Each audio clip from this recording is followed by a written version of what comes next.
네, 반갑습니다. BTC 경제학의 김프로입니다. 비트코인을 얘기하면 분명 이런 말 들어보셨을 겁니다. 비트코인은 반드시 패턴에 따라 움직인다.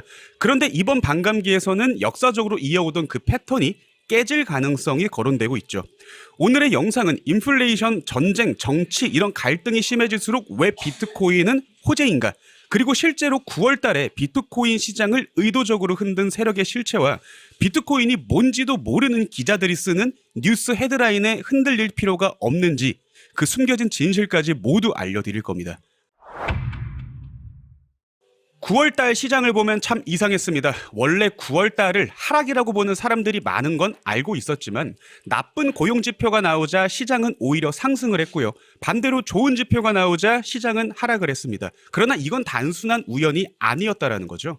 일부 세력이 숏 포지션을 잡고 익절하면서 시장을 의도적으로 흔든 건데 실제로 미체결 약정수가 급감했던 걸 보면 충분히 의심 가능한 시나리오라는 거죠.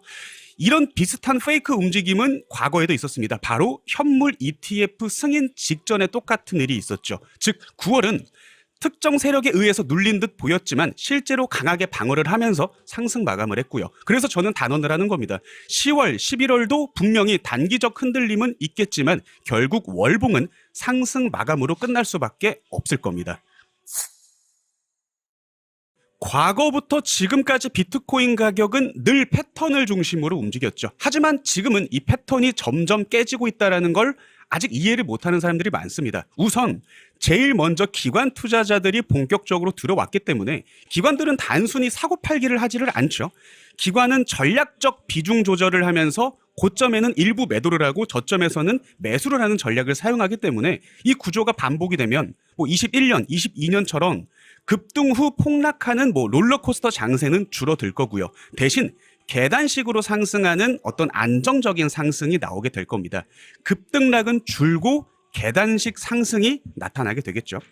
게다가 상장 기업들은 20년 이후에 이제 꾸준히 비트코인을 쓸어 담고 있죠. 25년 현재 무려 83만 개 이상의 비트코인이 기업 금고에 잠겨 있습니다. 특히 상위 30개 기업이 대부분을 보유를 하면서 실제 시장에서 유통되는 물량은 점점 더 줄어들고 있는 상황이죠. 상식적으로 이 시장을 움직이는 주인이 바뀌었기 때문에 당연히 패턴도 바뀔 수밖에 없다라는 건 당연한 거죠. 결론은 하나죠. 비트코인의 전통적인 이 4년의 패턴이 점점 힘을 잃고 있다라는 겁니다. 최근 몇 년 동안 비트코인은 단순한 투자 수단을 넘어서 안전자산과 투자자산의 성격을 동시에 가지고 있다라고 말씀드렸을 겁니다. 자, 캐나다 정부가 백신 반대 시위대의 계좌를 동결했을 때 사람들은 비트코인으로 거래를 이어갔었고 우크라이나 난민들은 국경을 넘으면서 후원금을 비트코인으로 받았었죠. 푸틴 정권은 금융제재를 피하기 위한 수단으로 비트코인을 검토했었고요. 터키에서는 라리와 폭락으로 물가가 폭등을 했을 때 시민들은 비트코인을 대안으로 삼았었습니다. 만약에 한국에 갑자기 전쟁이 터진다면 어떻게 될까요? 원화 가치는 순식간에 폭락을 할 거고요. 은행 계좌는 정부 명령으로 출금 제한 혹은 동결이 될 겁니다. 그때 국경과 정부의 통제를 피해서 자금을 지킬 수 있는 유일한 방법은 비트코인 뿐이라는 거죠. 이거를 우크라이나 러시아 전쟁을 통해서 전 세계 사람들이 체감을 했다라는 겁니다. 전쟁이라는 것이 예고하고 터지는 건 아니기 때문에 전쟁과 가까운 국가일수록 비트코인은 단순한 투자가 아니라 생존과 자유의 도구로 자리를 잡아가고 있는 거죠. 전문가들은 단기적으로는 12만 달러, 장기적으로는 무려 50만 달러까지 가능하다고도 말을 합니다. 그리고 저 역시 개인적으로 이번 12월까지 2억 후반 그리고 포모가 붙으면 3억 이상도 가능하다고 보고는 있습니다. 하지만 분명 낙관적인 달인 만큼 조심해야 하죠. 아마 10월 달부터 뉴스와 기관들의 악재성 발언들은 쏟아져 나올 겁니다. 뉴스와 시장은 여러분들을 더 헷갈리게 만들겠죠. 하지만 중요한 건 뉴스에 휘둘리지 말고 흐름을 보셔야 할 겁니다. 실제로 지금 22년 이후에 금이 온스당 최고가를 찍는다는 뉴스는 많이 보시겠지만 중요한 건 단순 가격이 아니라 통화량 대비 가치죠. 금은 상대적으로 가치가 줄고 있는 반면 비트코인은 민간 투자와 기관 투자자가 중심으로 ETF 그리고 미국 유럽 기관의 포트폴리오로 중심이 되고 있습니다.